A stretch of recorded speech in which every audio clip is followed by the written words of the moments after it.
Real stories, raw truth. This is Whiskey and War Stories.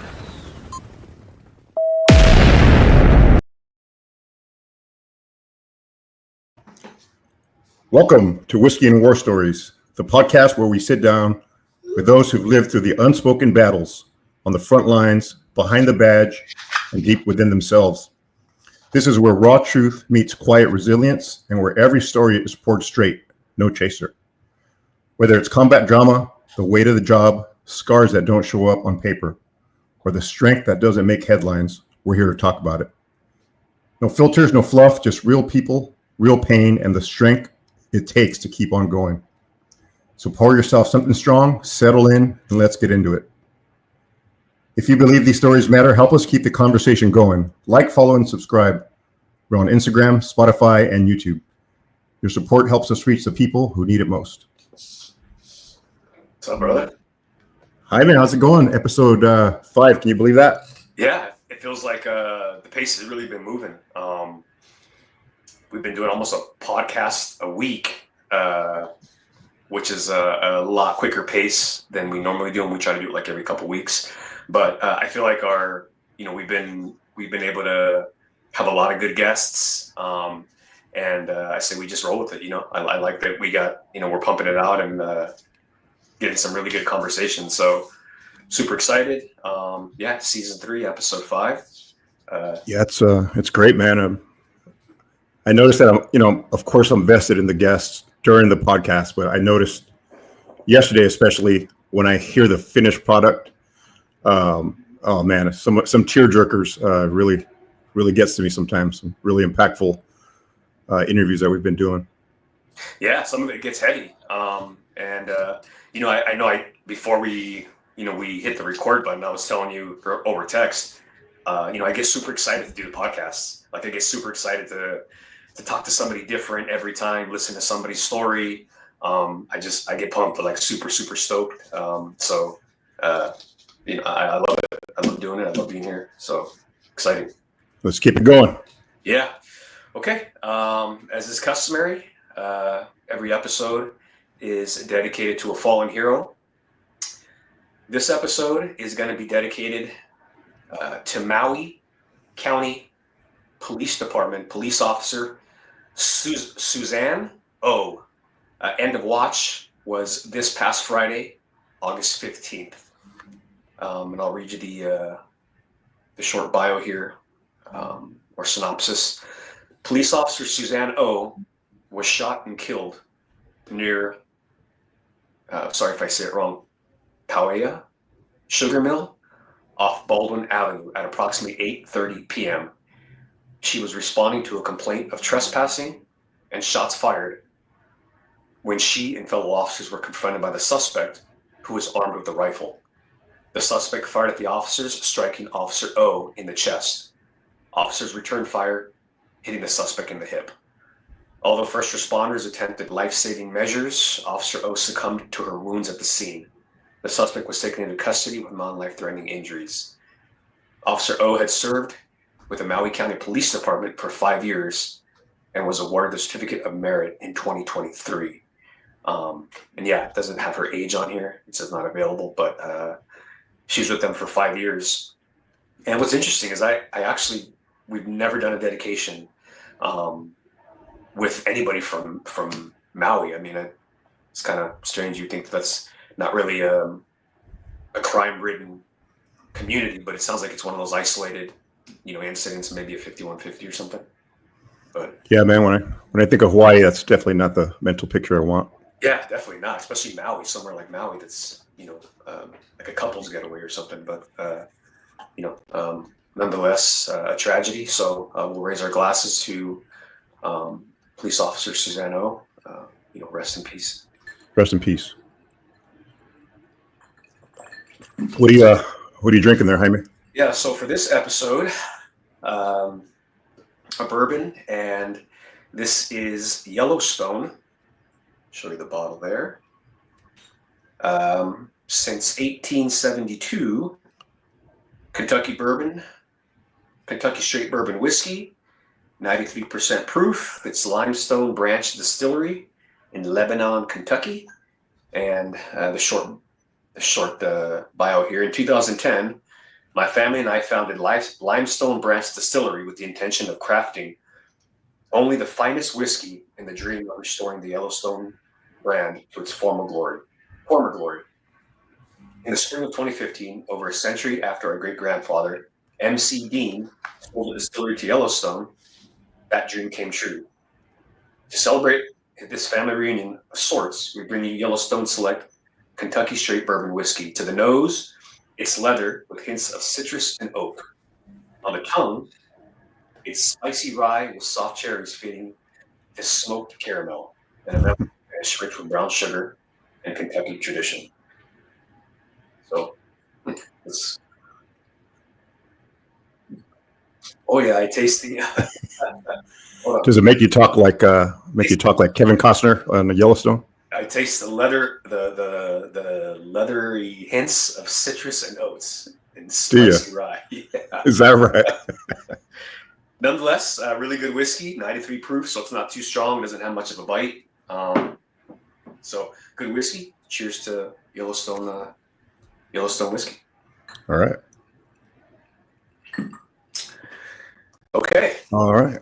You got a guest for us, Jaime? I do. Yeah. And today's a uniquely special guest, actually. I always say I'm excited about the guests, but I'm particularly excited about this one. Let me go into this bio here. So, our guest today,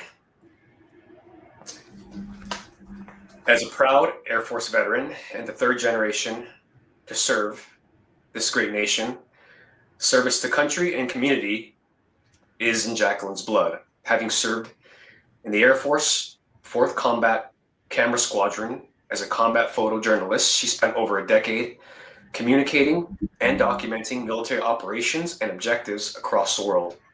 Now, as a public affairs officer for the San Bernardino County District Attorney's Office, she is passionate about maintaining a high standard of professionalism, ethical, and broad communication as she serves her local community. Jacquelyn is a certified leadership coach and a certified personal trainer. She is driven by helping others who want to lead, better themselves, and be strong both mentally and physically. In the last 2 years, she has taken up boxing and currently fights for United Combat Association Battle of the Badges and is preparing for her third fight. As a wife and mom, she believes leadership starts at home. By sharing her passion for mental health and fitness excellence with her family is one of her greatest joys. And very happy to introduce Jacquelyn Rodriguez. And what makes this particularly interesting is Jackie is actually Ryan's wife. So let me bring her on stage here. I like that intro. She's obviously very beautiful and smart, but it also sounds like she could kill you. Yeah. in the blink of an eye. She can. Jackie, welcome. Hi, gentlemen. So nice to be here. Thank you. Yeah, thanks for coming on. Super excited to have you.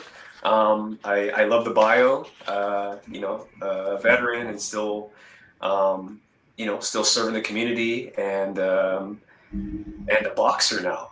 Yeah. Well, I have some photos I'm like super excited to show, but this is like one of my favorites, and I always tell everybody like I snoop online and I snoop through people's Instagram to like do my little research for this. And of all the photos that I think I've found of you, I think this one is probably my favorite.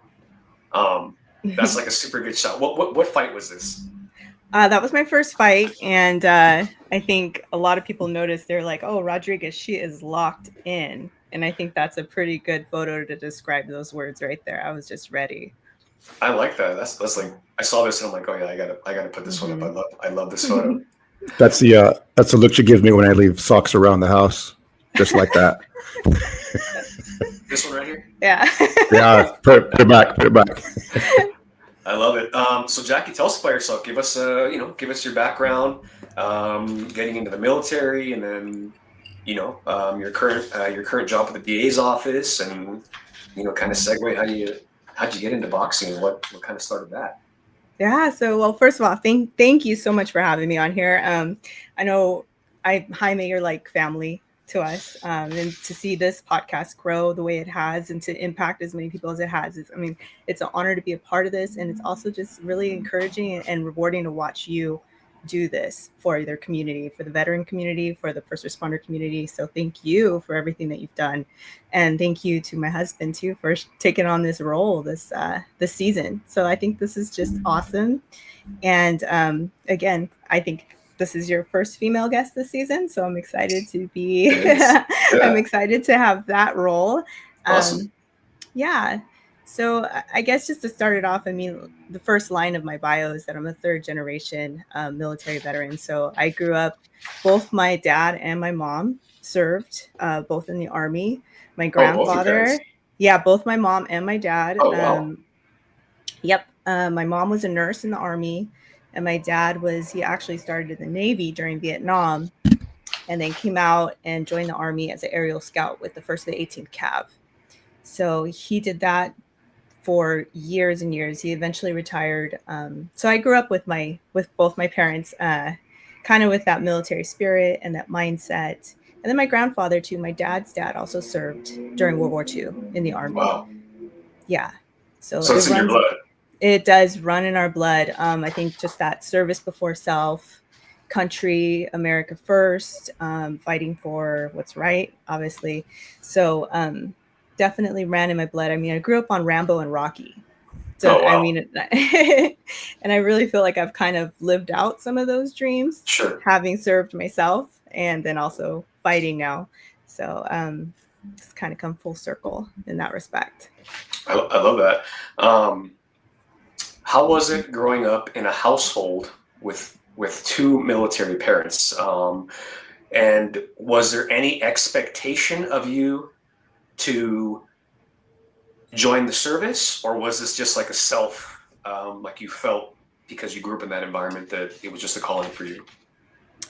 So I don't think it was ever an expectation. I do believe it, I'm sure, you kind of mirror who you're raised around, right? So there was Absolutely. always like discipline.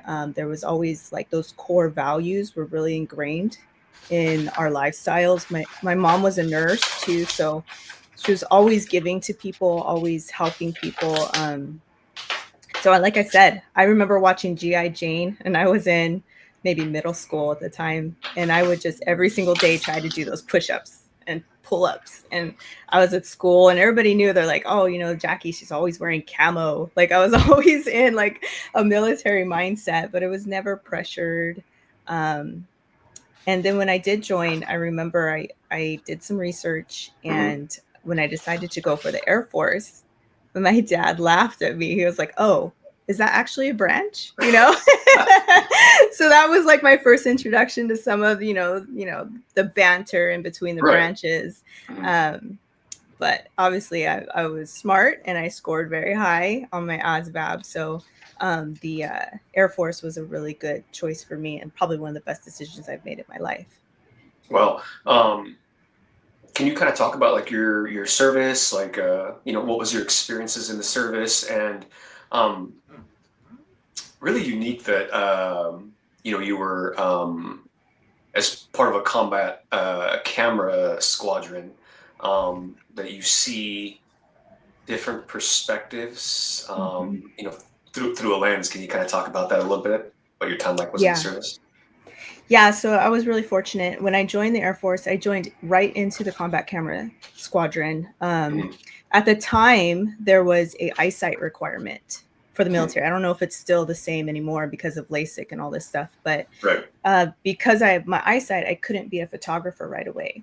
So when I joined in as orderly room, which, all your service members that listen will understand. That's the people that do all the admin stuff, right? All the paperwork, all the orders, the deployment papers, the pay, all of that. So I worked in the orderly room of combat camera, and I remember my dad, I was kind of like discouraged because I really wanted to get out there and, learn combat training, kind of high speed type of stuff, which is what the photographers and the videographers were doing at the time. And I remember my dad saying, what, there's no shit and there's bullshit. And then the no shit is when you're like deployed and you have to make sure you have all of your ammo, all of your stuff. You know, you never know when you're going to go out of the wire, right? Like that's no shit stuff.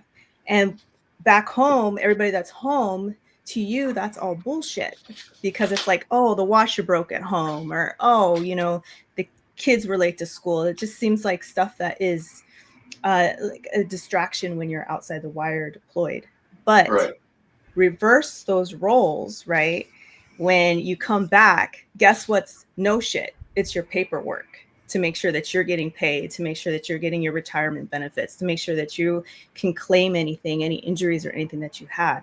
That becomes the no shit. That becomes the stuff that really matters. So he told me that, and it changed my perspective of how important that role is, right? And how you may feel like, oh, I'm just sitting behind the desk doing orders, but you're making sure that your guys are getting where they need to go. You're making sure that they're getting paid, because you don't know what's going on in their household, their finances, and they need that pay. So things like that, that really inspired me to just do the best I could, right, in the orderly room. And I did that for 4 years until I did get my eyes fixed, and then I retrained and became a photographer. Wow, that's awesome. So your dad was in the Army, right? Did he serve in Vietnam at all? He did. He did. He did.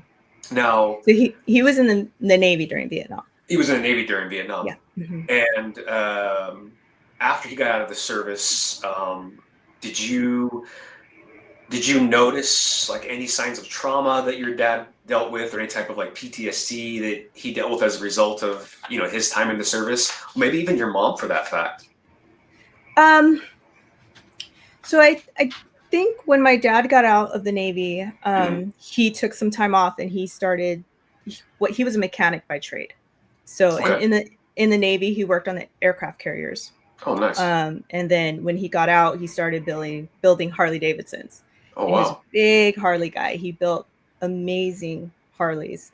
And then what he did, he went into the Army National Guard as an air. Is this yeah. Harley here? Yeah, that's not one he built. That's the 2003 anniversary edition. Night Train, I think that is. But he had like 56 panheads that he built. He built some bikes for Quaid Harley Davidson over there in Loma Linda. He was very, very good, very, very good mechanic. But when he got out, he joined the Army Reserves, the Army National Guard, right? And that's when he decided to fall into police work. So my dad was actually a police officer for Colton Police Department, and he served about 30 years doing that as well. And going back to your question about PTSD and trauma, I would say of what I saw, there was one case that really did impact my dad's life, and it changed him. So that's the only thing I can say where I can think of the PTSD part. Are you able to share that story, or is it something personal? Yeah, no, I can share it. I share what I know of it. Obviously, I was really young when it happened. I was about in 2nd or 3rd grade, and I just remember my dad jumping out of the bed and running to work. I didn't know what was going on, and he slept on a cot next to his desk for about a week and a half. And I didn't really know. I know somebody got shot. That's all I knew. That's all I knew at the time. So as I got older, I learned that the incident that happened was there was a retired captain from Colton PD. His name was Fred Maloof. And Fred Maloof was at a diner visiting his wife, who was a waitress. And two guys came into that diner while Captain Maloof was sitting there and his wife was being a waitress. And they decided to try and rob the place at gunpoint. And they brought the waitress into the back of the kitchen, and they had her at gunpoint. And Fred exited the front of the diner, went around the back to the kitchen, and he tried to, I think he walked in, or I don't know exactly how this part went, but he ended up getting shot by those two that came in to do the armed robbery, and he died right there. So the tie to that is that Fred Maloof was the captain that gave my dad a chance to join Colton PD. Oh, wow. So they were like family, right? So his buddy was just murdered at gunpoint in front of his wife at the diner in Colton. So that's the case that I think really changed my dad. He was just not the same after that. Some of the, one of those traumatic incidents that really stuck with him. It's unfortunate because I would say that probably every person in our profession, I think they experience that once or twice in their career. There's always one thing that sticks with them for the rest of their career. For some folks, there's a couple incidents that stick with them that they never forget, and stuff like kind of always reminds you of that. I think Sean's probably one of those incidents. I could probably attest for Ryan as well. One of those that sticks out in his mind, or a couple others I can think of, which is it's always very tragic to hear that those incidents really shape our lives and shape the type of people that we become. Yeah.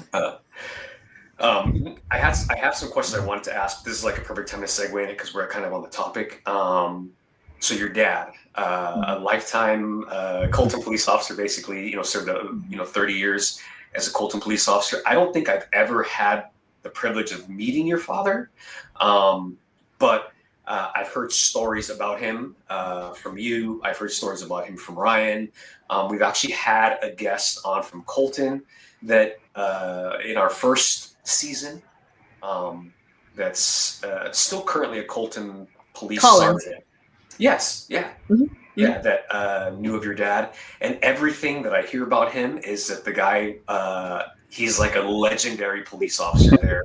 Like just one of those, a legend that, for like lack of better terms, he was like your knuckle dragging, hardworking police officer. Like when you think of a cop's cop, that was your father.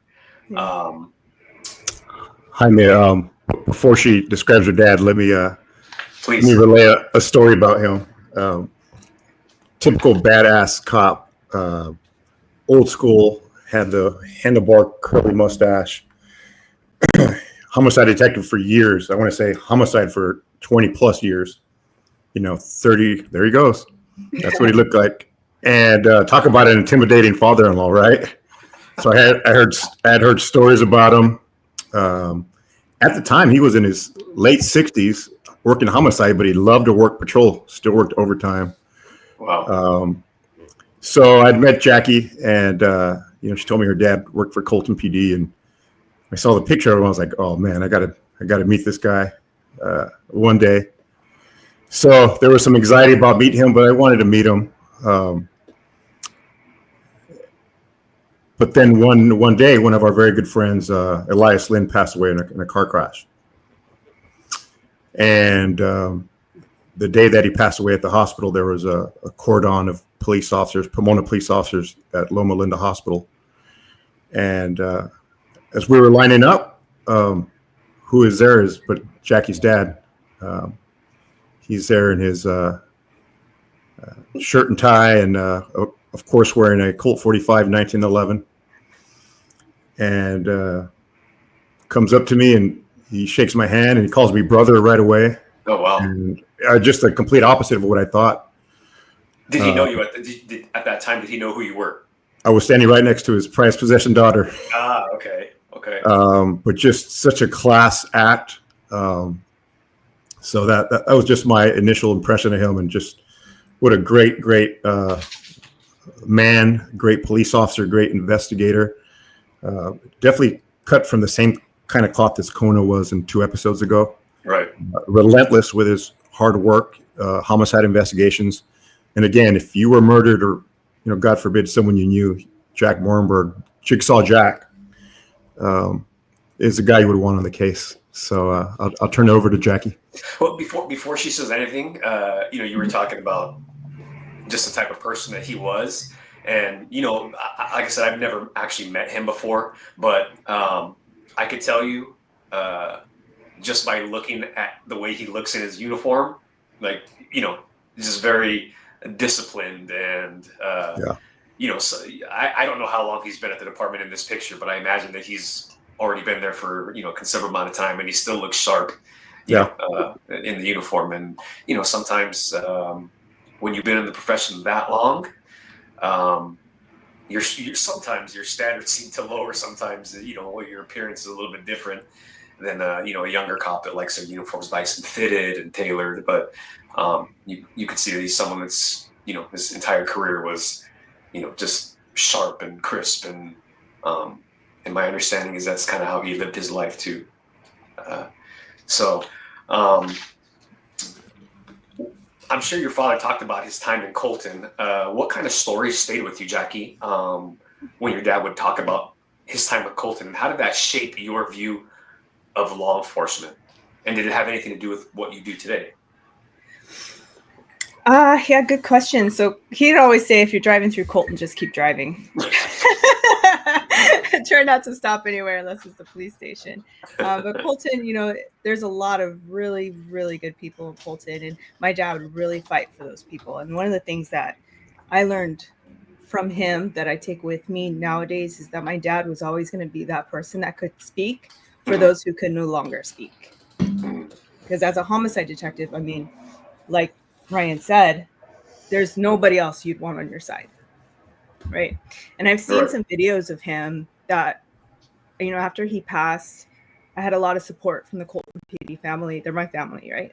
Sure. I'm going to try not to tear up too much talking about my dad. But I've seen some videos of him where he's interrogating suspects, or one in particular that changed my perception of how he was as a cop. He was walking in a backyard with a murder suspect, and he was talking with the murder suspect very much like how we're talking to each other right now. And he puts his hand on the suspect's shoulder and he says, "Where do you think the body was buried?" And he just said it with actual compassion in his voice. Well, like, he had a way of connecting with everyone, no matter who you were. And he did it in such a way that, I work at the DA's office now, and a lot of my DA colleagues worked with him, as trials went through the criminal justice process, and all of them said there's nobody that could speak the way your dad spoke. right. So that's one thing that I always take with me now, is the responsibility of not only sharing the stories of those people that can no longer share their stories, but just having that compassion with no matter who you're talking to. Right. That's one of the things I got from him. I know, just from knowing the both of you for quite some time now, that your dad had a really big impact on your life. And what's interesting, and I guess maybe for a lack of better words, tragic in a sense, is I know that your father passed in 2017. And shortly after that, your son, Nolan, was born. Am I correct in that? Mm-hmm.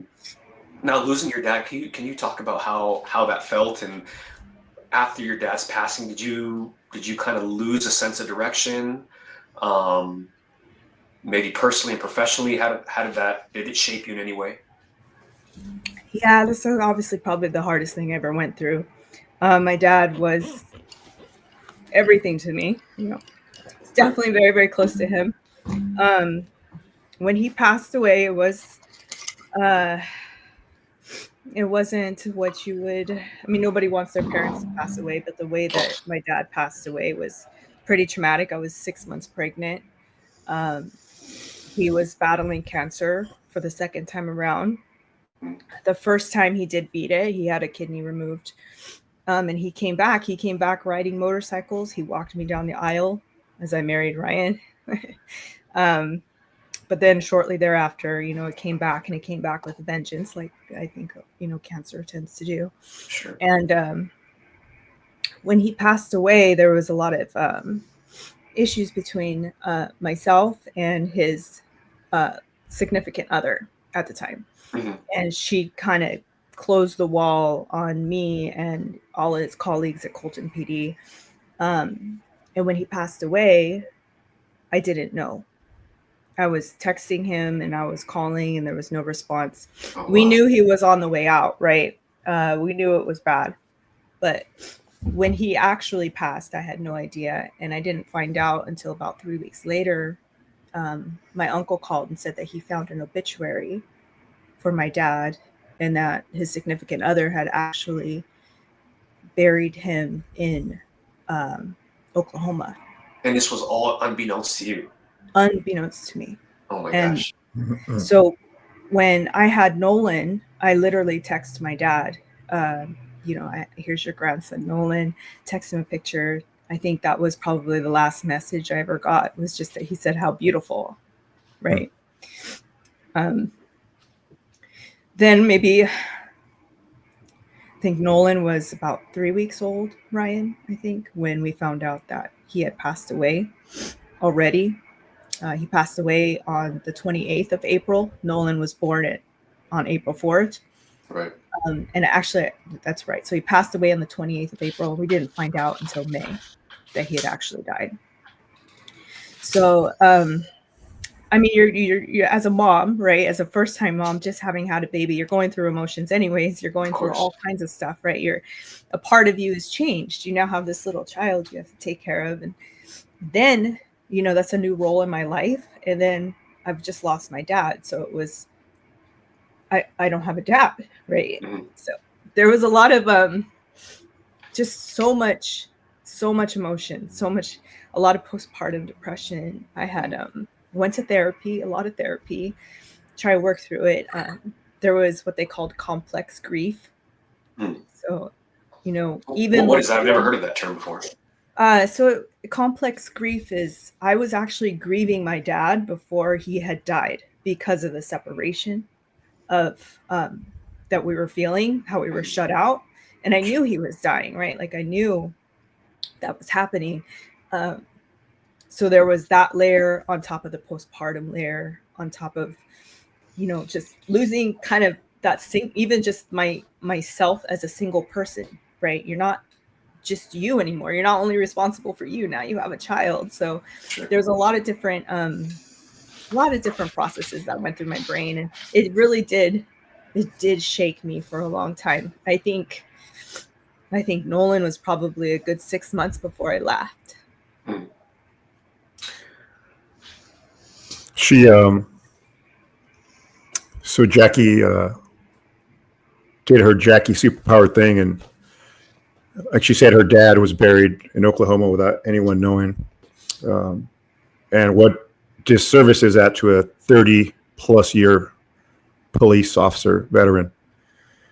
And Jackie doing her stuff, put together a very intricate, what I would describe half a step below a full on-duty death honors funeral at a large church, honor guard, the entire Colton Police Department, black and white procession. It was just amazing what she did. Wow. On top of that, she started a Jack Morgenberg Foundation, which I'm wearing this shirt. She ended up, I wouldn't even know where to start. She planned a 5K through the streets of Colton, full-blown 5K. She planned and successfully executed. Wow. Yeah, little tidbit there. Yeah, when my dad died and we had his funeral, right? I said there's one requirement is there has to be Harley Davidsons in this funeral. And it just happened that the church in Colton, they knew my dad, and the guy was a big Harley guy himself. Right. So we rolled 2 Harley Davidsons into the front. Wow, that is awesome. It was amazing. Really great tribute to him. Really, really great. So obviously, this was a really, really tragic moment in your life. Not just losing your dad, but not knowing that you lost your dad and then finding out weeks later that your father had passed. How did you cope with that? And where did you find the strength to push forward and then come back full blown? And, you start this, the Jack Morenberg Foundation, you do these 5Ks and like I said, just snooping through your Instagram, I know that you've been, very active in the years following too, with the Colton Police Department. Where did this come from? How did you cope? Where did the strength come from? Stay busy. Community service, right? Honoring my dad, I think, and his legacy, it only made sense. My dad had an incredible work ethic. I don't even think I could top it with as much as I do. He just definitely lived and breathed his service to the community, his service to his country. So that my coping mechanism at the time was definitely just staying busy with the nonprofit that I started. I don't have it anymore. It was just way too much for me to do, but that did help me cope. I mean, just doing that 5K, bringing explorers is kind of the theme that I was going with, was having the explorers come out and providing services and resources for the explorers to kind of build up this next generation. Right. Whether they be JROTC or they be police or fire explorers, I was really leaning into the youth and making sure the youth had the support and advocates for them to continue doing what they were doing. And obviously I'm kind of a social butterfly, and I like talking to people and being an extroverted, and it really just helped me get out and stay busy. Shifting gears a little bit, right? But it did kind of feed into me getting into more of a leadership type of a coach with women. But all of that got me to where I am today. So I'm so thankful that, my dad really showed me the way to where I am right now. You like, I'm trying to find the right word for you. Like, you're very driven, very purpose driven. And one of the things, I don't think that we may have mentioned it in your bio or not, but yeah, you were heavily involved in like life coaching, and I'm not sure if you still have the time to do that because you're heavily involved in boxing now. You're in incredible shape. Thank you. So yeah, I do have a question to ask, and I don't mean for it to be like a touchy thing. I'm just really curious because a lot of your strength obviously came from your father. If you could sit with him one more time, what would you tell him, or what would you ask him, with all the successes that you've had in your life up to where you are now? What would you tell him, or what would you ask him?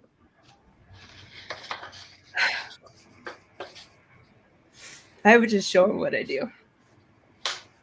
That's one thing that he did with me. He never really told me how to be. He just showed me. He showed me how to be. He showed me his work ethic. He showed me his leadership. So I don't think I'd even have to tell him anything. I think we just sit there and chill. Maybe take a ride. Ride in a Pabst Blue Ribbon. Was he a Pabst man? He was, yeah. The cheapest fare he could get. And I'm curious, now that you have your own family, those very principles of, rigor, hard work, dedication, service to others, service to the country, are those the same type of principles that you still hold in your household now and are passing on to your son? Oh, absolutely. And I have, I made a pretty good choice here with Ryan. So it's helpful. Can you say that again? Say that again, please. I made a good choice. Yes, no, absolutely, with our family, right? Nolan has been such a joy in our life. Gosh, I don't even want him to go. He starts school next week. I don't want him to go back to school. I just want to stay with him all the time. He is amazing. He is just the kindest, sweetest kid. He always wants to hear stories about Grandpa Jack. Right. I love to hear stories about Grandpa Nico, Ryan's dad. And through those stories, right, through our actions, through those stories, he's a little Jack Jr. He's a little Nico Jr. Like he's the best. And the way that we live, we just show him. You know, we don't have these long drawn out lectures about you got to serve your community. No, we just show him. You know, we take him with us. I take him to the gym with me. Ryan takes him to his police stuff. You know, he can walk down the halls of the DA's office, and you know, our DA talks to him like, "Hey, you gonna come? You know, you visiting mom today?" You know, we show him. Yeah, we don't have to tell him. You know, what it kind of reminds me of, and in a different sense, is, and I've seen this. There's parents at the CrossFit gym that I go to, and they bring in their like infants and their young children to the gym, and at face value, it's just, you know, a parent bringing their child in, and you know, they didn't want to pay for a babysitter, they couldn't find someone to watch the kid. But when you start peeling back that, there's so much more into that, because at a very early age, right, in its infancy stages and in its early childhood stages, you're starting to introduce community, a sense of community into that baby's life, right? You're starting, the baby can see mom and dad like working hard and, you know, kind of in a sense suffering with other people and communicating with other people, working in like this group. And as those children grow up, they become phenomenal athletes because they started at an early age. So I kind of compare that because just going through your Instagram, what you said, it's mirrored in your Instagram. So I basically know that you're not, you know, BSing me right now, because I saw that, you know, Noli was like walking you into one of the boxing matches, and I saw that he was, you know, he was with you on what looked to be like a 5K or some type of a run, and you know, he's, you know, at an early age, here he is, you know, seeing mom in uniform, and grew up having parents seeing him in uniform, and you know, serving the community, and you know, just doing their part as a hardworking member of society, you know. Yeah. So I'm curious and almost excited to see, you know, as he gets older, you know, who he's going to become because of the parents, you know, that he had, and the values that you guys have. So really, kudos to you guys for you know, doing such a good job. Just you know, I think of a power couple when I think of you guys. You know, two people that are veterans in their own respect, right? Ryan with the police department, and then Jackie, veteran in the service, and you know, now you're working for the DA's office, and you know, a life coach. You know, you were involved in mental health and PTSD and wellness and fitness, and then you got into boxing, which is kind of what we're transitioning to. You know, boxing is something, it's really raw, right? It's physical, it's emotional, mental. What made you get into boxing? And if it was Ryan pissing you off, you could tell me that too, because I believe it. Oh my goodness. No, he's never made me that mad, I don't think. And I know for sure now he won't. No way. She hits hard. And I have a bad back, so it's that combination. You know, I want to show this picture because, I mean, look at this picture. It's like incredible shape. I mean, yeah, wow. It was hard. It's hard. How did you get in? How did you get into the ring? How did this all start? Where did this come from? How did it evolve? Yeah. So I was just talking to my girlfriends this morning. I went out to San Diego this morning and we did some sparring rounds, and I was hoping they weren't going to be too hard so that I could have coherent sentences during this podcast.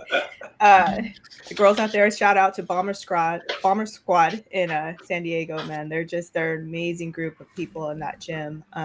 Always welcome me and my girls over there. So you were there before this podcast? Yeah. You were in Yeah, San I Diego drove out, woke up at like 6, drove out there, sparred for about an hour and a half. And drove back. Mm-hmm. Wow, that's took some Advil. Serious dedication.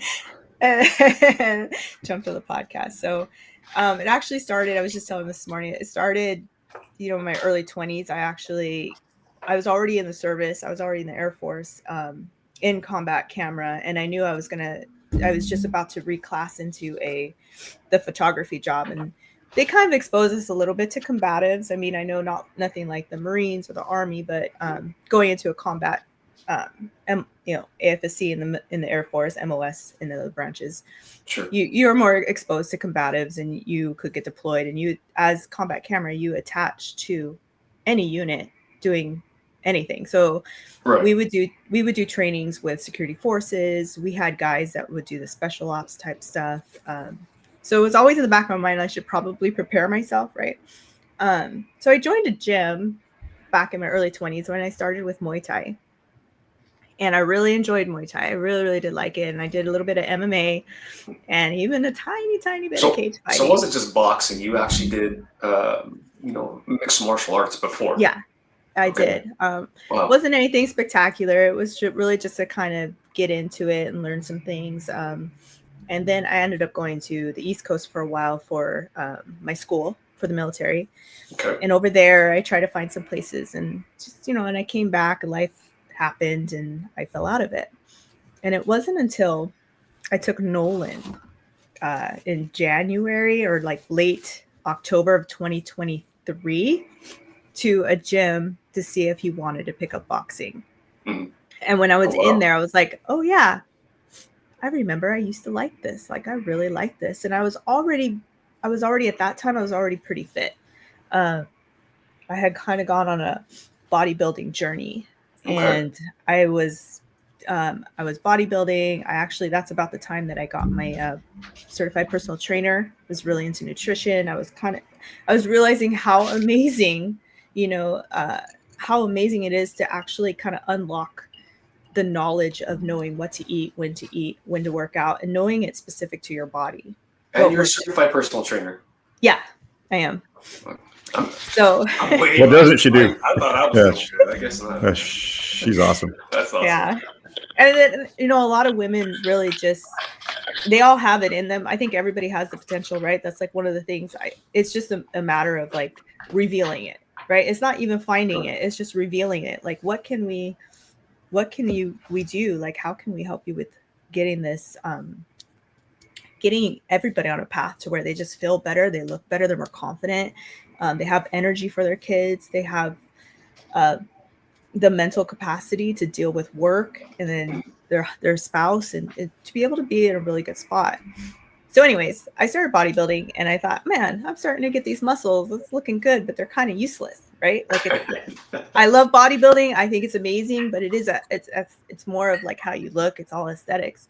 I was like, let's do something useful with these muscles. So that's when I picked up boxing for real. I was training for about a year, both boxing and Muay Thai, and I was 39. So I started very late in this game. Wow. And my Muay Thai coach, my trainer, one day, she tells me, she's like, hey, would you ever think about competing, like actually fighting? And I'm like, oh man, I'm old, man. I'm old, I'm slow. And she says, well, you could do masters, which is like 40 and up. And, you'll be fighting other 40 and ups or 35 and up. I'm like, okay, well, that sounds doable. In typical Jackie fashion, why not? Let's just go for it. And I signed up and I had my first fight 3 months after I turned 40. Wow. And it was on a big stage. I flew up to Sacramento. Shout out again here to United Combat UCA for sending me out there. And there's probably about 800 people in the crowd. It was great being under the lights. There's nothing like it. And this picture here, what fight is this? And is I see Claymore on your? Is that like the brand, or do you have like a nickname or? That's my nickname, Claymore. I love that. Jaime, you know what a Claymore is. I definitely know what a Claymore is. Okay, yes. Okay. Yeah. So for those that don't, so Claymore is a weapon, and Jaime, I don't know if you know this, but actually dates back to the medieval times. There's a sword called a Claymore. I did not. The Scots used it, so that's originally where it came from. It's a sword, but us military members, Claymore is a landmine. It's a directional landmine.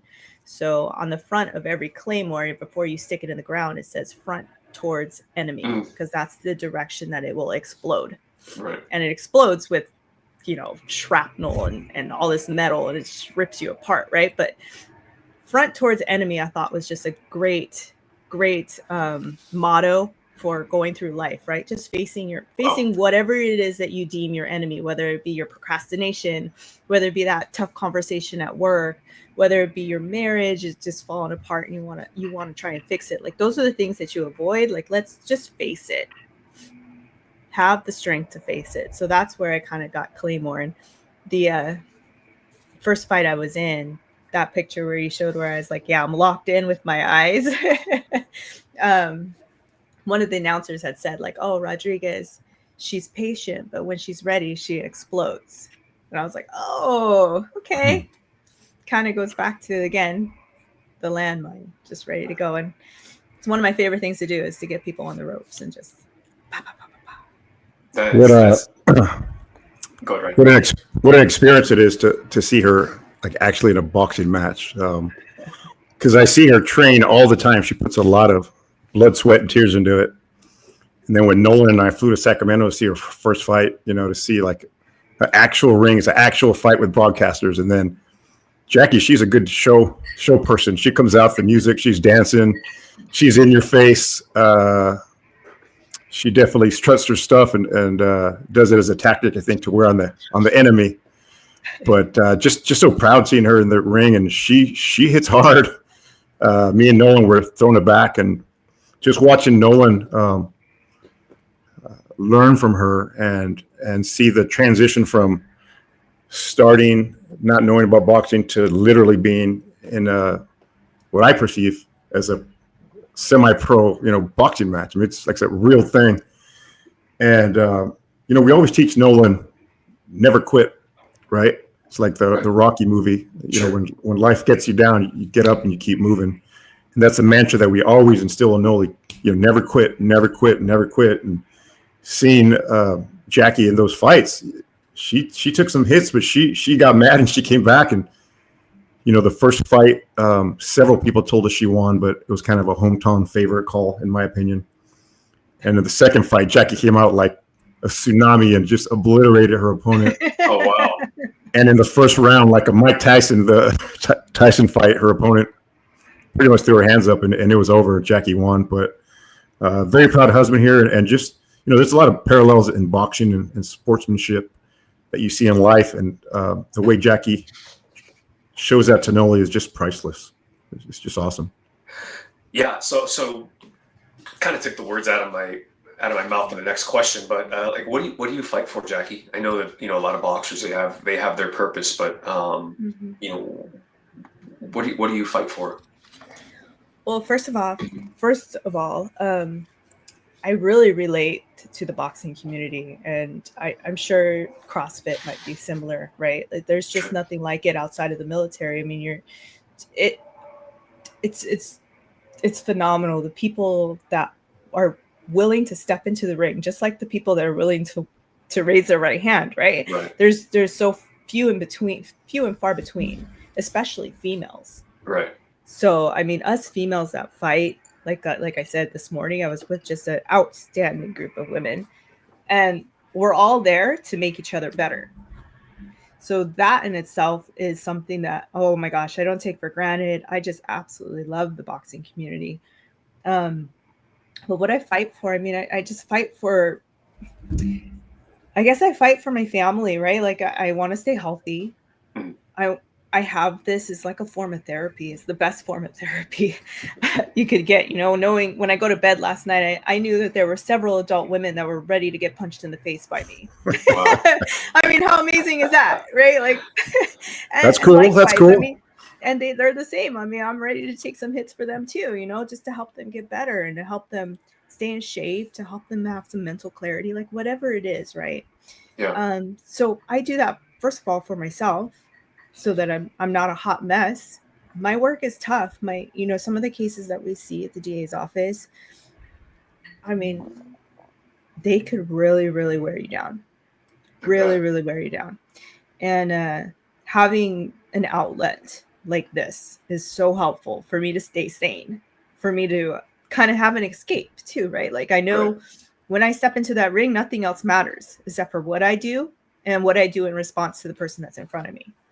Wow. So for me, I mean, that's number one. I'm fighting for being the best person that I could be mentally, physically, and taking care of myself, right? So that I can be that better wife, so I could be that better mother that could show Nolan what it's like to sweat, to like just really just fight past every logical decision says, get the hell out of there. You're getting your ass kicked, right? And you still stand there and keep going. So that's what I fight for. For my fighting, I do try to raise money for some of my favorite organizations. One of them I know you had on as a guest maybe last season was Working Dogs for Warriors. Yeah, and definitely. Michael and Daisy, I just absolutely love them. What they do. Yeah, there they are. Yeah. Told you I've been Gosh. sleeping here. Yeah, you really did. That's all right. You're good, Jaime. You're good. Yep. Yeah. So I know you had Michael on, and your listeners can go back, and if they haven't heard, they need to hear his story and what he does, not just for veterans, but for first responders. And I mean, you got to have some sort of you got to be a psychopath if you don't like dogs.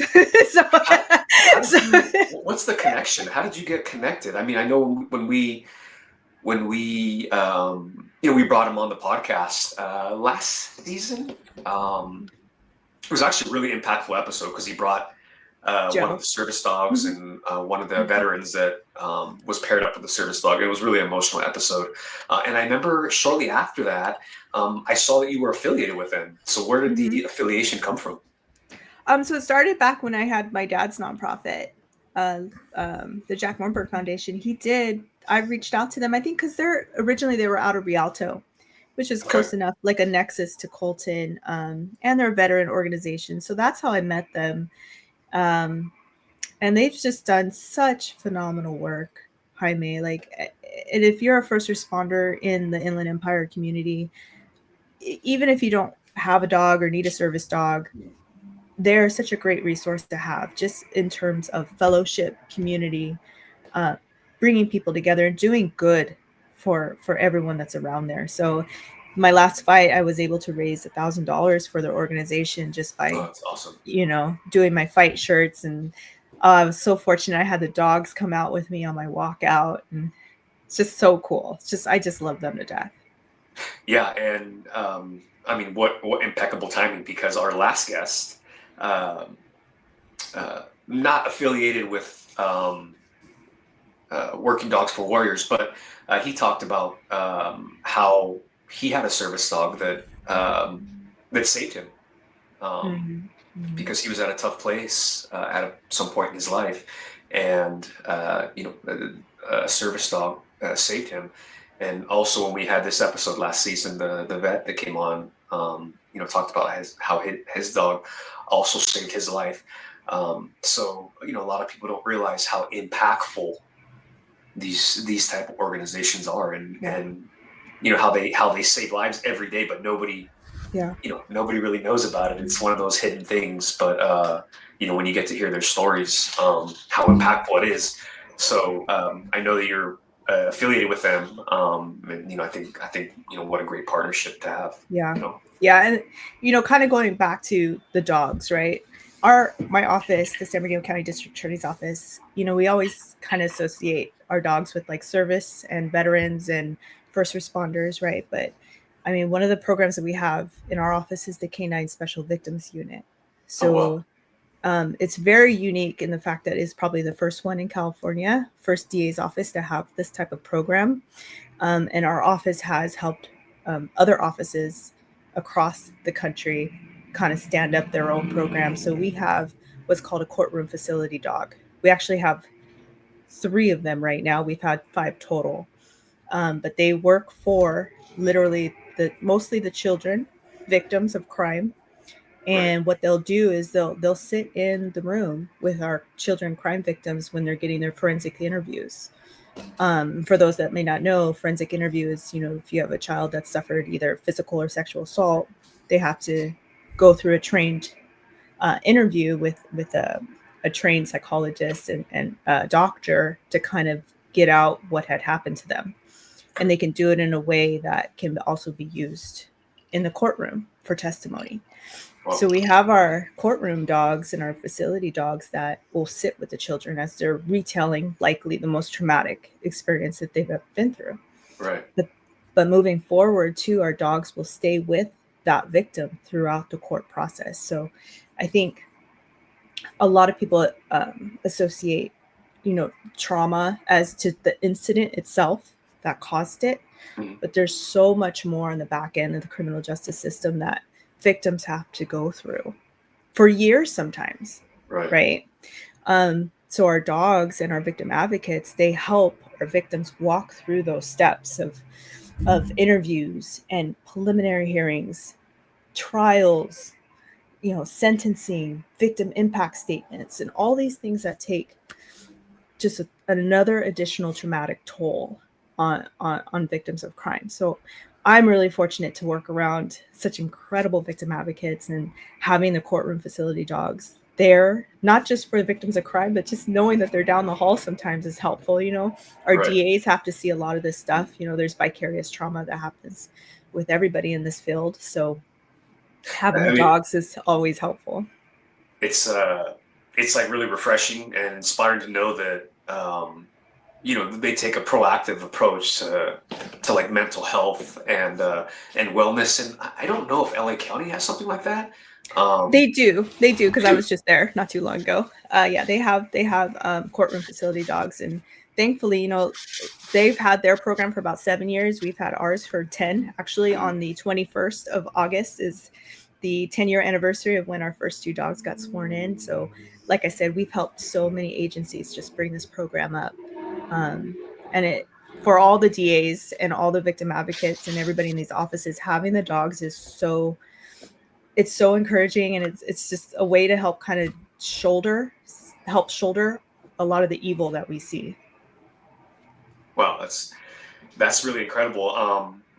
And we also take a proactive approach in Pomona, and I'm sure you're aware, Jackie, that we also have a facility dog. Not to be confused with the service dog. What they do is different. But I can attest to the fact that the facility dog, that they work. Just the mere presence of a dog coming to the office, and it just lightens up the mood just instantly. I could think of times when the dog walked in, our internal affairs office, or maybe I was the watch commander, and it walks into the office, and instantly it's just it elevates your mood. So it's incredible to see that. I'm glad that we also take a proactive approach to that in our department, and that you guys are also doing the same thing in San Bernardino. So I love that.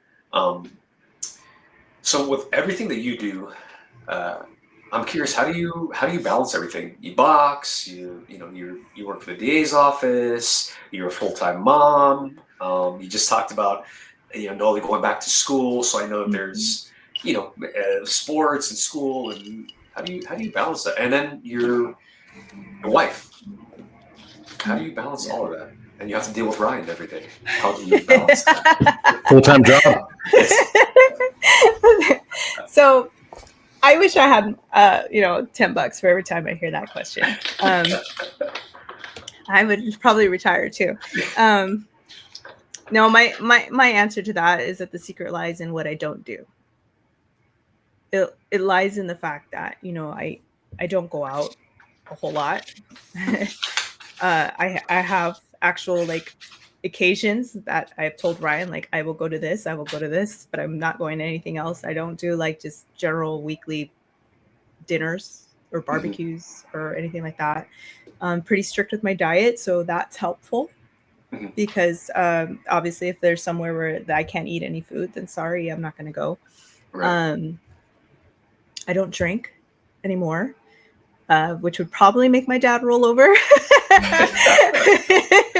because we did share a lot of really great shots, you know, in our time. But yeah, I rarely drink anymore. I think I had one glass of wine in Ireland and one glass of wine on my birthday. To me, it's just not, it doesn't fall in as a necessity in my life. One of the great books that I read kind of going through my leadership stuff was Essentialism. And it's just a great kind of way to focus. It's not really, your problem really doesn't lie in all that you do. It lies in all the distractions that you allow into your life. So I just say I don't do a whole lot. I mean, I box, so like, it's not hard to find me. I'm either at work or at home or at the gym. Yeah, well, I mean, I would respectfully disagree and say that you do a lot. And you know, you're just very disciplined. You live a very, very disciplined life, and it's very regimented. And it's one that a lot of people aren't willing to make that type of sacrifice to want to advance. You know, we've said numerous times on the podcast that, you know, if you want to get somewhere, sometimes it comes at sacrifice, and sometimes it comes at great personal sacrifice. You know, I know Ryan is a big steak eater, so sometimes when he's cooking up those big juicy ribeyes and maybe having a good glass of bourbon, you know, it's tough when you're eating your chicken and your and your veggies, and it's a sacrifice that a lot of people just aren't willing to make. But you know, the flip side to that is, you know,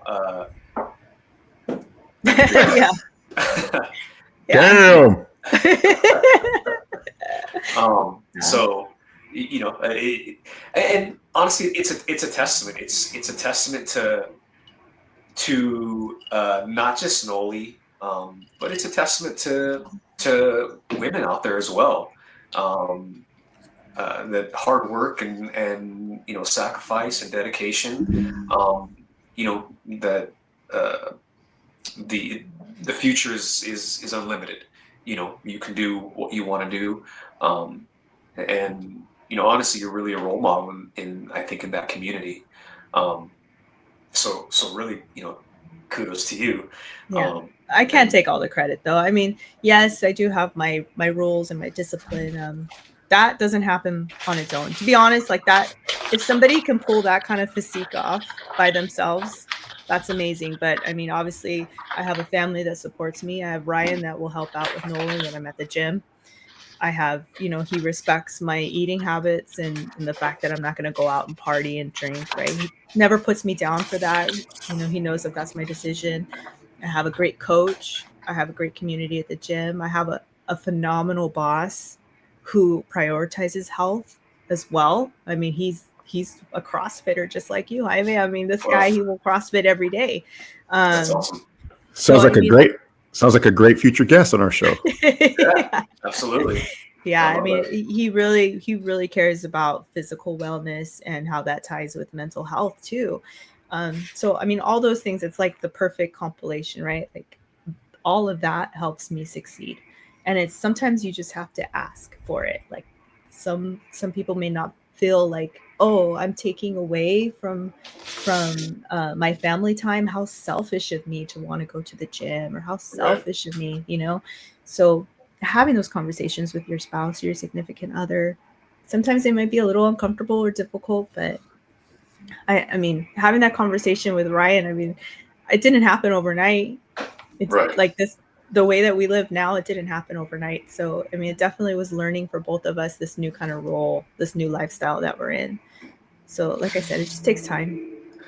You just touched on support right now, and how important that is, you know, because especially in our professions, and you know, for veterans that are experiencing PTSD and depression and trauma, that we always tell people that, if you go through life alone, right? If you don't reach out to people or allow people to help you, it's going to be rough.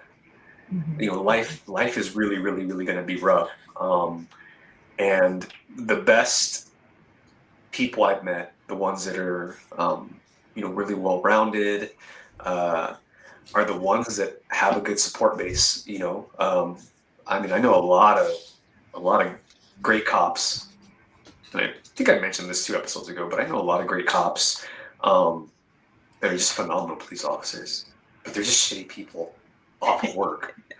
They dedicate too much of their time at work and not toward that support base. But the ones that are really, really good at work and are happy are the ones that have a good support base.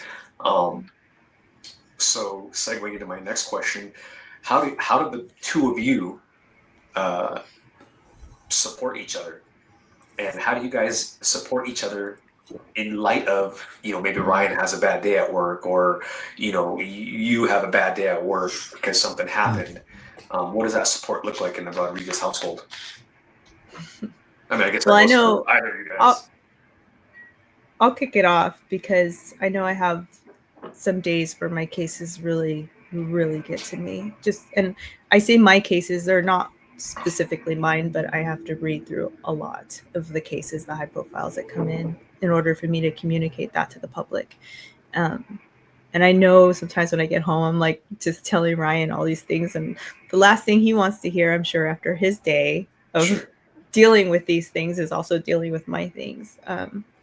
But he's always been there for me to listen.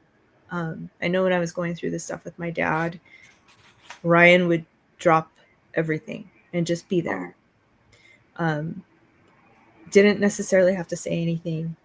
Just his physical presence, knowing that he was there to support me. I know that was all I needed at that time. So I know, for one, that's how he's always been there for me. Never hesitates to help. Tires flat in the middle of the road when it's raining outside. He's got a bad back and he's out there doing his best to change the car until he calls his brother to try and come out. But I know I can always count on him, and that's something that I don't take for granted. Yeah, it's go ahead, Ryan. I'm sorry. I was just gonna say it's definitely a learning curve, and like Jackie said, I think we got it down. We are such a great trajectory. Some people say marriage is like a roller coaster, but I disagree, because a roller coaster, you sit down and you don't do anything. You just strap on for the ride, right? In a marriage, you have to work at it, right? You have to be each other's confidant, each other's best friend. To be a support system, you have to know their nuances. And when is Jackie having a bad day? When should I lay off a little bit, right? When does she need to be cheered up? And that only comes from living with each other 24 hours a day and loving each other and supporting each other's goals and missions. And eventually you're just going to click up and be on the same team. It's kind of like boxing, right?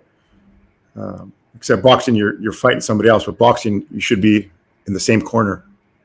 You should be in each other's corner and try and tackle what every round of life brings, whether it be bills or tragedies. As long as you got each other's back and you're each other's best friend and you have the same morals and same mindset together, we could tackle the world together, man. Or we could burn it down. Yeah. Either one's going to be fun. Yeah. I love that. My next question was going to be: was there a moment in your life that you didn't just see Ryan as your husband, but you saw him more as your teammate? But you kind of touched on it when you discussed your father's passing, and that you said something really important. You said that you didn't necessarily have to say anything, but just being present. Right. Right. And a lot of people don't realize that being present is such a powerful thing. You don't have to give advice sometimes. You don't have to, try to find the right thing to say, but just to be there, and know that the other person is not alone. So I love that. I love the way you guys support each other, and to our followers. It's just such a good example that you guys set. So we're kind of closing up here, but we had another special guest, a special guest that we wanted to come on as we kind of like close up the podcast here. I think, let's see, trying to figure out. Yeah, Ryan went to go get our other special guest. Oh, this should be interesting. Yeah. So as we're kind of waiting, how do you, as to a power couple, and everything that you do in your life, Jackie, how do you teach Noli resilience? I'm so glad. Is that through words, or is that through your actions, or how do you teach him to be resilient? So you might be obviously familiar with the term vicarious trauma. Yes. Right. I truly believe there's vicarious resiliency. And I see it through my job when we have survivors of crime tell their stories, and through their stories and through their actions and their bravery to stand up and kind of show other crime survivors that there's a way out. There is an afterwards, right? There is a way to live afterwards. There is coping mechanisms out there. That's the first time I've seen it, is vicarious resiliency. It's to be able to kind of see resilience through the eyes of somebody else, and then use that. Maybe it could be the scariest thing you ever did, but you have now at that point in your life heard it and seen it from somebody else who may just be one step ahead from where you are. Right. They could be 10 steps ahead. That could have happened to them 10 years ago. Right. But now you've seen resiliency in somebody else, and that could give you the confidence to kind of have that resiliency for yourself. So I think that if I could give it any kind of term, it would be that. It would be just showing Nolan resiliency through us, showing him examples of other champions and other survivors and other powerful people that have been through things, and say, hey, if bad things are going to happen in life, right? But you'll get through it, because guess what? So did this person, and so did that person, and so did mom and dad. And this is how we got through it. So vicarious resiliency, I would say. That's awesome. I've never heard of that word before. Obviously vicarious trauma and vicarious liability, but never vicarious resiliency. So that's amazing. And I think our special guest is ready to come on here. So I'll bring our special guest on. And it's Noli Jacquelyn Rodriguez. Noli, how are you? Good. Yeah? Welcome on the podcast. Are you excited to be here? Yep. Yeah? So, Noli, now that you're our special guest, I want to ask you a question or two. Can you hear me? Okay. Okay. Tell me, what do you think? What do you think about your mom boxing? What do you think about that? Amazing. It's amazing. Can you tell me why it's amazing? So she's been training for, I think, about 25 years, and she's really good. Wow. Thanks, babe. That's a long time. And do you watch your mom box, and do you watch her train sometimes? Yeah. Yeah. But I don't box, but I do train. And how does that make you feel? Pretty good. Does it make you feel pretty good? Yeah. Does it encourage you to want to work hard later on? I may not box, but I might do a different fighting style. Oh yeah? Like what? Yeah. Maybe tackling, wrestling. Oh, that sounds like maybe some jiu-jitsu. I know me and my cousin Nico like to tackle each other. Yeah? Yeah. So what do you think about, so your dad is a police officer and your mom works for the district attorney's office. What do you think about what they do for work? You ever get scared? Sometimes. Yeah? Mhm. You do get scared? Why does it make you scared? Because the last time my dad went to work, like while I was having fun in the middle of the day, was Yeah. for the shooting at Big League Dreams. So that got me a little scared because there were helicopters. Like I saw 3 of them while I was jumping on my trampoline, flying over my house. Mm. Okay, I like that. So what's one of the biggest lessons that you learned from your mom and dad? Probably how to work out. Oh, you mean from your mom? Hey, come on, man. I'm trying, all right? No, I want people to wait. you were a triathlete at one point. As were you. As were you. Yeah. Shameless plug. So what else did mommy and daddy teach you about, like life or what? Yeah. What did you teach you about life? Talk to us. What not to do and what to do. Uh-huh. Not to answer the door randomly, like someone knocks, not to answer the door Yeah. unless you know who it is. Like you tell someone to knock at your door at that specific time. Mm. What did mommy and daddy teach you about quitting or not quitting in life, stuff like that? To never quit. Yeah. Why? Because if you quit, you're a loser. That's true. There you go. Noli, why is it important? Why is it important to work hard? You see that your mom works hard. She was in the military. She boxes. She goes to work, and you see your dad. He goes to work every day. He works out. Why is that important that we work hard? So there's several different reasons. 1 is to stay in shape. 2 is for health. 3 is to, for example, what my dad does to help people. I like that. It's a good answer. Good job. Yeah. Yeah, Good answer. I like that. That's a mic drop right there. Yeah. Well, what'd you think of the podcast? Nice. Yeah, you're going to be Insta famous. Okay. So, Noli, we're getting ready to close up here. You have any closing words? You want to say something that you want our followers to know? You want to say to the world? Nope. Just work hard. Mm-hmm. All right, I like that. All right. Yeah. So as we're hitting our hour and a half mark here, thanks, Noli. Thank you, baby. Appreciate you coming on. You're welcome. See you, buddy. Great job. Okay, bye. Okay. You could go sit down at the bed right there. We're almost done, okay?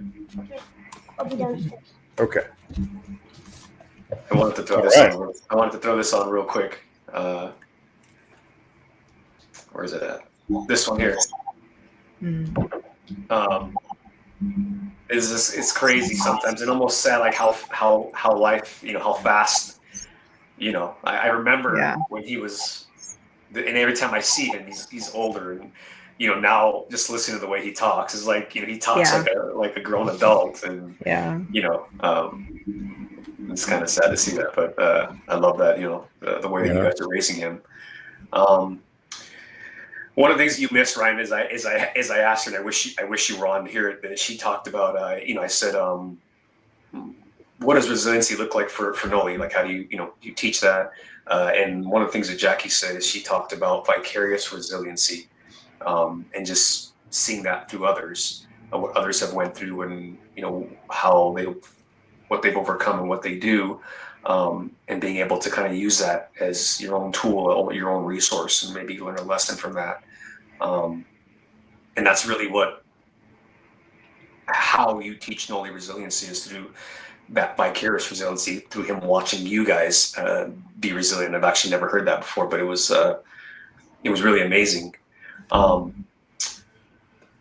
Jackie, to the followers out there, to the veterans, to our first responders, to even women out there that are listening or who this is going to touch. Can you impart any closing words to them? Share some piece of knowledge or wisdom that's maybe helped you that you can impart on them to put in their recipe for success. Oh gosh, a lot of lessons, a lot of life lessons. I think when it came to something that I've learned from my dad, one of the stories that I share with people is when I was about 13, I wanted to learn how to ride a motorcycle, as my dad called him, a motorcycle. And he pulls out at 13 years old, my mom was totally against it. She's nope, not going to happen. We lived up in the mountains. My dad pulls out a 75-ish Triumph dirt bike, metal, all metal, right? Not like dirt bikes nowadays where they're all plastic, right? It's all metal. It's very heavy, a couple 100 pounds. He's showing me how, kind of how to do the gears, and I take off. And I remember him standing in the front yard. He was smoking a cigar. And as I go down the trail of the house by my house, and I go to stop, I didn't do the brakes correctly. And immediately, if you don't stop with both brakes, you only stop with the front, you kind of go down right away. Sure. So here I am, 13, and I fell down on the bike, and he's just standing there like, Dad, help me. It's like a hot couple 100-pound bike on top of me. Right. And he's just standing there with his cigar, and he says, you wanted to learn how to ride it, you're going to have to learn how to pick yourself back up. And that stuck with me. It's like, okay, basically I could do whatever I want, right? But I have to take accountability for the consequences. And if I can't get myself out of it, right? You got to be aware of that too. So that always stuck with me is, whatever you do, just make sure you could pick yourself back up. Go for it. And the second thing that I wanted to mention is something that I've just learned recently in boxing is leaving it all in the ring. And that's something that you probably won't know unless you're sparring or you're going to fight. Sure. But you only have, a fight is just a couple minutes, right? At my level where I'm fighting, it's 3 2-minute rounds, 6 minutes total. The hardest 2 minutes of your life. Right. The second round, you're like, oh my God, I don't know if I can make it. The third round, that's when you just have to leave it all in the ring. You don't want to step out of that ring with knowing that, hey, there's something else I could have done out there. There's a little more, an extra punch that I could have done. So that's something that I've learned through boxing. And with my first fight, I kind of held back a bit. I was still learning, figuring it out, understanding kind of how it felt to be in there. Right. But I left some. I should have just emptied my tank and gone full blast. And the second fight, that's exactly what I did. So that's something that I've learned through boxing is just leave it all in the ring. You may only get one shot. That might have been my only fight. I didn't know. So just go for it. Yeah, I love that. When I think of you, honestly, the word resilient keeps coming up in my head. Just to see the self-sacrifice and your hard work. So incredible and amazing at your accomplishments. Brian, any closing words as we get ready to cap this off here? We touched a little bit on the way we raised Noli, and I'm such a good boy, but you touched a little bit going down the rabbit hole, like nature versus nurture and modeling, right? It's sure. It's what they're going to model what people see. How many times have you went to a domestic violence or another call in our city throughout our careers, and you see a 5-6-year-old wearing gangster clothes trying to emulate their parents, and that's just so sad to me. It's like frequently. I don't want to say they don't have a chance, but the odds are stacked against them, right? Sure. They're going to model what you do. So with Jackie, with Noli, Jackie and I and Noli, it's please and thank you, right? If you see the American flag, you stand up. National anthem, right? Be a gentleman. help your grandmas out. Just stuff that my mom Blanca taught me and my dad Hector and your guys' parents taught. It's about modeling, and whatever you say, whatever you do, they are watching and listening. There's a direct correlation between how much time you put into your kids, and how much they're going to model that stuff, right? We're in a profession where sometimes we pour our heart and soul into our jobs, and we're not as home as often. And I went through a period of my life where I worked a lot of overtime, and thankfully I'm afforded the opportunity now where I don't work overtime. And sometimes it's a necessity to work overtime. But if you could, at any point, try and cut corners here and just give a little bit more time towards your kids, it's going to pay off big dividends. Jackie mentioned earlier that she made a wise choice or a right choice with me. 1,000 times back at her. I love that. She makes me a better person. She literally does. She's a strength that I look up to. She keeps this family together. She's motivated. She teaches our son what a human being should be and strive for. Hard worker. Be motivated and never let life drag you down. And hit the jackpot. Whether she got brains, she's beautiful. Look at her. I don't know how some kid from Pomona got so lucky, but here's to a lifetime together. And it was a pleasure to have you on the show. I love you. Yeah. Thank you. Cheers to Jackie. Yeah. Thank you, gentlemen. Jaime, any parting words, Jaime? I do. I mean, first off, just to show the discipline. I mean, here you and I are drinking whiskey, and then I just saw Jackie take a sip out of a black water bottle of water. Protein. So, yeah.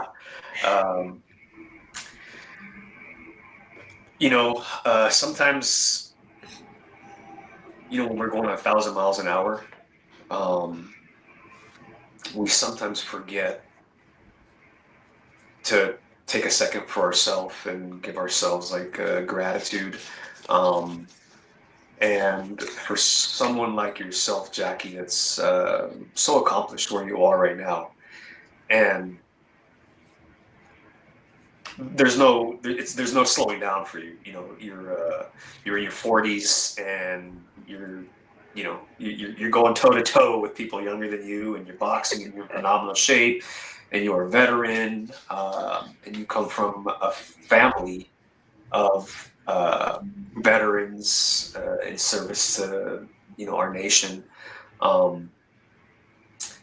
I hope sometimes that in all your hard work that you take a moment to look in the mirror and give yourself some grace and thank yourself for really being a role model, not just for women, but for everybody in the first responder and veteran community. That you are an example of hard work. You're an example of rigor and grind. It's every day a grind. So really, thank you. Thank you for doing everything that you do. Thank you for really being a leader and a really great role model. Like I said, not just to Noli, but to everybody in the first responder community. You're definitely few and far between, rare to come by, and so grateful to know you. So grateful that you're married to one of my closest friends, and honestly, just keep setting that example. I definitely look forward to your future and where your boxing career is going to go. Yeah, I would love to go watch you. And just for our followers, is there if they want to watch you, where do they go? How do they? She has a local one coming up. I do. Okay. So first off, if you want to just follow me, right? I'm on Instagram and I am Jacquelyn Diana.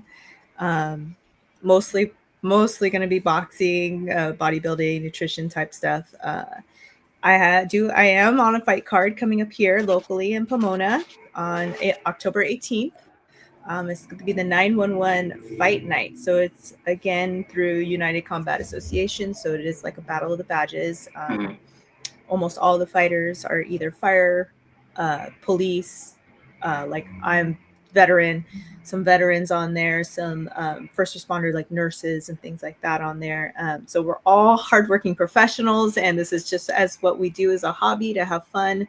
And it's raising money for Fist of Gold boxing gym to keep their doors open for the youth that want to come in and obviously steer away from some of the gangs and some poor decisions and get them in the gym and get them healthy and build that community around. So if you guys want to come out, it's going to be at the Derby Room at Fairplex in Pomona on October 18th. The doors open at 6 and the first bell is at 7. And what October 18th is a what? Let me see. It's a Saturday. Okay. I'll be working, but I will. You should come by. Yeah, definitely. Yeah, Good I'm set up to be about 9, so I'll be fighting. Awesome. Yeah, exciting. Yeah, so anybody that wants to go see her, support the cause, yeah, by all means. And I'll also tag that as well, Jackie, so anybody that's interested. Yeah, that'd be awesome. Yeah. So one more time, I'm going to raise our glasses to Jackie. Thank you for your hard work and your leadership. Cheers. Appreciate you. Cheers. Thank you for having me. Absolutely. Hi, you want to close out, Ryan? Yes. Before we close, since we're at our 5th episode, Yes. I just want to say thank you to you, Jaime. Oh, appreciate it. First of all, for letting me come on this remarkable. That's the joys of living by the 71 freeway in Chino Hills.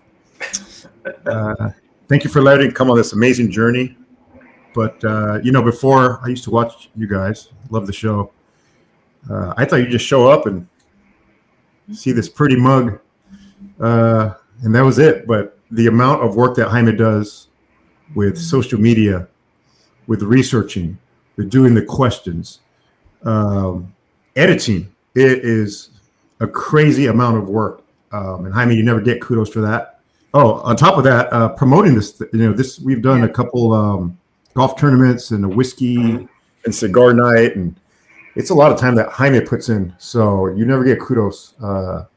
Thank you, Jaime. You've always been very business oriented, and you're a great leader yourself, and you never get kudos. So thank you for all this. Yeah, I appreciate it. And, I love the credit, but, like we talked about when we first brought you on, Ryan, when you first joined as my co-host, I think the cause that we do it for, that's like what sustains us. It's what justifies, all the hard work. So, people like you, Jackie, that come on and something that you said that may touch somebody that we've never met, that just listens to this, or this managed to pop up in their Instagram feed and they click on it and they just hear your story and it helps somebody. Even if it's just one person, if this episode just helps one person that was in a dark place, that helps them, maybe get one step closer to the light, or a better place, it's a win for us. It's worth it. It's better than any paycheck you could give me.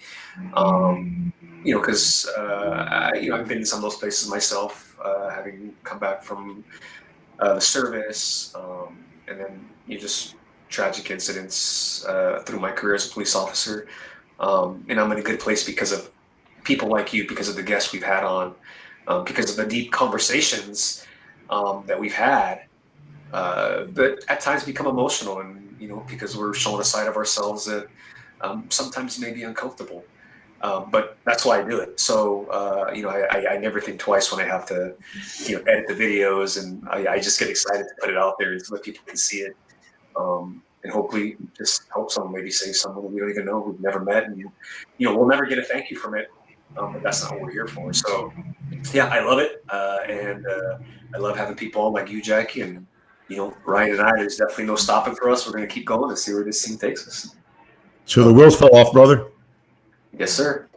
Good work, guys. Thank you. Want to close it up here, Ryan?